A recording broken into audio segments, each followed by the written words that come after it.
આમ આદમી પાર્ટી દ્વારા હાલ અલગ અલગ જગ્યાએ ક્યાંક કિસાન મહાપંચાયત તો ક્યાંક ગુજરાત જોડો જનસભા જેવા કાર્યક્રમોનું આયોજન થઈ રહ્યું છે.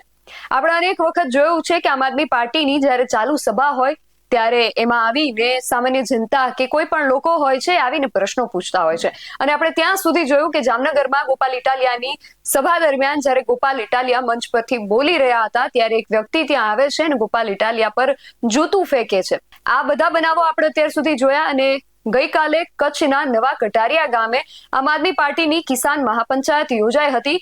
ત્યાં ગોપાલ ઇટાલિયાના ચાલુ ભાષણ દરમિયાન અમુક મહિલાઓ જે છે એ સ્ટેજની આગળ આવી જાય છે અને પછી શું થાય છે બધી જ વિગતો મેળવીએ આ અહેવાલમાં.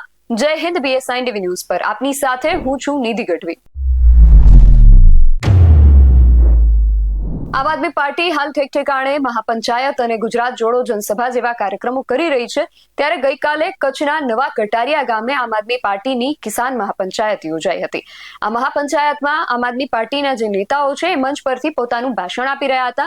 એક બાદ એક બધા નેતાઓનું ભાષણ ચાલી રહ્યું હતું. એમાં ગોપાલ ઇટાલિયા મંચ પર જ્યારે બોલવા આવે છે એમનું ભાષણ ચાલુ હોય છે. એ દરમિયાન અમુક મહિલાઓ જે છે એ સ્ટેજની આગળ આવી જાય છે અને ગોપાલ ઇટાલિયાને કંઈક રજૂઆત કરે છે. ત્યારબાદ ગોપાલ ઇટાલિયા પણ સ્ટેજ પરથી નીચે આવી જાય છે અને મહિલાઓને માઇક આપે છે અને આગળ એમની વચ્ચે શું સંવાદ થાય છે, આ મહિલાઓ શું રજૂઆત કે શું પ્રશ્નો કરે છે, બધું જ જોઈએ આ વિડીયોમાં. દોસ્તો, આપણે બધાએ જાગવું પડશે, આપણે બધાએ વિચારવું પડશે. બહેનો કેમ આવ્યા?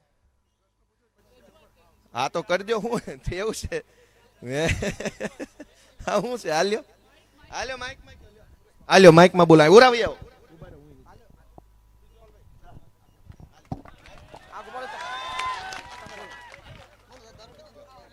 કયો કયો માઇકમાં કયો, જે કઈ કહેવાનું કયો. હા હું છે? કયો કયો. અમારે આજુમાં દારૂ બહુ છે. દારૂ છે આજુમાં બહુ. દારૂ કઈ જગ્યાએ? બહુ હોય. કઈ જગ્યાએ? આજુ આધોઈ દારૂ રામદીપીર જૂના ગામ બહુ દારૂનો ત્રાસ છે મારા ગામમાં. બહુ છે રે. બહુ ત્રાસ આપે. ઘીના બાને ઘરો ઘર દેવા આવે છે. 20 વર્ષના 22 વર્ષના છોકરા અમારા મરી ગયા છે. કોઈ ધ્યાન દેતો દારૂ નથી. બંધ કરવો છે બીજો કઈ. હપ્તા લે છે ને દારૂ પાવા દારૂ દેવા આવે છે ઘરો ઘરો ઘર. ઘર દઈ જાય. વાહમાં પણ વેચવા દઈ જાય છે. બહુ ત્રાસ છે મારા આધોઈ. અમારી બેન દીકરી ને બાઈ જાય જ નહીં કે. બહુ ત્રાસ રાત થઈ છે જાય બહાર ન જાય કે. દારૂ બંધ કરાવો એટલે બસ. બહુ ત્રાસ છે તમારે મારા જોડાવાય પડ્યા છે. બહુ ખૂબ તમારો આભાર. બોલો બોલો, જે કઈ કહેવાનું કયો. એટલે કયો. નમસ્તે સાહેબ, હું વાંડિયા ગામની છું. ના ના બોલવા દો ભાઈ વચ્ચે. હાલો કાઈ કાઈ વાંધો કાઈ આપ આપ. ના ના કાઈ કાઈ ભલે બોલે બોલો ભાઈ. દારૂની શું રજૂઆત છે? કયો કોને કહેવાનું? હાલ્યો કયો. ગોપાલભાઈ કોઈ ધ્યાન આપતું નથી. અમારા આધોઈ ગામમાં બહુ ત્રાસ આપે. દારૂ વાળા બહુ જ ઘરો ઘર દેવા આવે છે. દારૂ વાળા કોઈ અમારો સાંભળતો નથી. નાના નાના છોકરા દારૂ પાય છે, છોકરાને ભેગા કરી અને વાહમાં આવીને વેચે છે અને ઘરો ઘર બાઇકમાં લઈને ફરે છે વાહમાં. આને કોઈ અને સપોર્ટ કોણ આપે છે? સપોર્ટ આપે કોઈ અમારો સાંભળતો જ નથી. બહુ કોઈ કાપતા હશે ને એના કોક બરાબર હોય તો પોઈન્ટ છે. કોઈ સાંભળતો નથી. આ ધોઈમાં બહુ ત્રાસ છે. જૂનાગઢ વાસ રામજી સમા અને પછી આ સંજયભાઈ બાપતી અને મને ખૂબ સાથ આપ્યો, સાથે એને આપ્યો હતો અને ખૂબ એનું આભારી છું. એ મારા ભાઈબંધીને મારા સાથે ઉભા રહ્યા હતા. અને હજી તમને વિનંતી કરું છું કે મહેરબાની કરીને હવે સાથે ઉપર આવો. ઉપર જઈને કેવું? હાલો ઉપર જઈને કહેજો. હાલો આવી જાવ ઉપર આવી જાવ. હાલો ઉપર હાલો. પ્લીઝ સૌને વિનંતી કે બધા પોતપોતાના સ્થળ ઉપર બેસી સ્થાન ઉપર બેસી જઈએ. હજી આપણી સભા ચાલુ જ છે. મંજુબેન જે બધા બેસી જાજો. વાંઢિયાના છે તમામને વિનંતી છે, તમામ બેસી જાઓ. અને મણિબેનનો જે પ્રશ્ન હતો એમાં હું મોરે હતો. મંજુબેનને વિનંતી કરું. ગોપાલભાઈ સમા ચાહું છું. આ મંજુબેન છે વાંઢિયાના પીડિત છે, જે બહેનો પર અત્યાચાર થયા એ બેન છે. એમને બોલાવવાના હતા પણ છેલ્લે પણ આ વચ્ચેથી થઈ ગયું. વાંધો નહીં, ક્ષમા ચાહું છું. જય માતાજી બધાને. જી વાંઢિયામાં આજ 3.5 મહિના થયા. અમારા ઉપર ખૂબ ખૂબ અત્યાચાર કરે છે પોલીસ ભાઈઓ.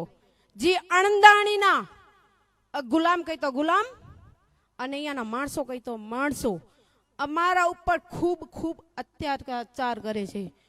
એ તો ઠીક કે ખેતરમાં તો ઢહેડી જાય અને પોલીસ બસમાં નાખે છે. પણ થોડા દિવસો પહેલા અમારા ઘરમાંથી પણ અમારા ભાઈઓને ઘસાડીને ઘરમાંથી પણ લઈ ગયા. શું આવું અમે કોઈ અપરાધ કર્યો છે?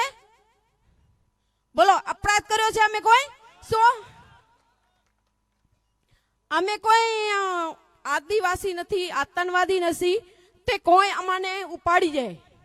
અમે અમારા હક માટે લડીએ છીએ છતાં અમને ઉપાડી જાય છે. અને ધારાસભ્યના પુત્ર મંચ ઉપરથી બોલ્યા કે ખેડૂત ભાઈ અહીંયાની બેન દીકરીઓને 5-25 લાખ માટે આગળ કરે છે. શું આયાને એને બોલવાનો અધિકાર હતો? કેમ બોલ્યા? હવે અવાજ તો અમે ઉઠાવશું કે તમે શું અમાને બોલો છો. આવો અમે આવા જવાબ અમે દેશું.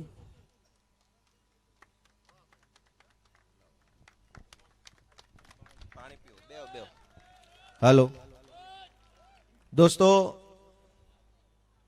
બેને એમ કીધું કે ઘરેથી આવીને લઈ જાય છે. કોઈ નિર્દોષ માણસો છે. કેટલાક બહેનોએ કીધું કે દારૂ વેચાય છે આધોઈમાં, અને 20-20 વર્ષના છોકરાઓ બેમોત મર્યા છે દારૂના દૂષણના કારણે. અને દારૂ વેચનારા, દારૂનું દૂષણ ફેલાવનારા તો ક્યાંય ગુજરાતમાં પકડાતા નથી. પણ ખેડૂતો જ્યારે પોતાની જમીન માટે થઈને લડાઈ લડે છે ત્યારે ખેડૂતોને, એમના પરિવારના મહિલા સભ્યોને અડધી રાત્રે ઘરેથી ઉઠાવી અને જેલમાં પૂરી દેવામાં આવે છે. દોસ્તો, આ બાબત ઉપર મારે એટલું જ કહેવું છે કે ફરી એક વખત આપણે વિચારવું પડશે કે પાવર કોનો? પાવર પોલીસનો, પાવર ધારાસભ્યનો, પાવર સરકારનો કે પાવર જનતાનો? એ નિર્ણય આપણે આજે જ અહીંથી લેવો પડશે દોસ્તો. તો મહિલાઓ દ્વારા રજૂઆત કરવામાં આવી કે એમનું જે ગામ છે ત્યાં દારૂનું જે દૂષણ છે એ દિવસે ને દિવસે વધી રહ્યું છે. એમણે ઘણા બધા આક્ષેપો પણ કર્યા હતા અને આપણે આમ આદમી પાર્ટીની અનેક સભાઓમાં આ પ્રકારના પ્રશ્નો અને રજૂઆતો ઉઠતા જોઈ છે. કચ્છમાં આજે રજૂઆતો થઈ અને કચ્છમાં અત્યારે જે વાંઢિયા ગામના ખેડૂતો અને એમનો જે પ્રશ્ન ચાલી રહ્યો છે તેવામાં આમ આદમી પાર્ટીની આ સભા અને એની અંદર આ રજૂઆત સામે આવી. આ સમગ્ર ઘટના જે છે એને લઈને તમારું શું માનવું છે અમને કમેન્ટ કરીને ચોક્કસથી જણાવજો. આવા જ વધુ અહેવાલો સાથે મળતા રહીશું. તમે મારી યુટ્યુબ ચેનલને સબસ્ક્રાઇબ કરવાનું અને અમને ફેસબુક અને ઇન્સ્ટાગ્રામ પર ફોલો કરવાનું ભૂલશો નહીં. બાકી નવી અપડેટ્સ માટે આપ જોતા રહો PSI TV ન્યૂઝ. નમસ્કાર.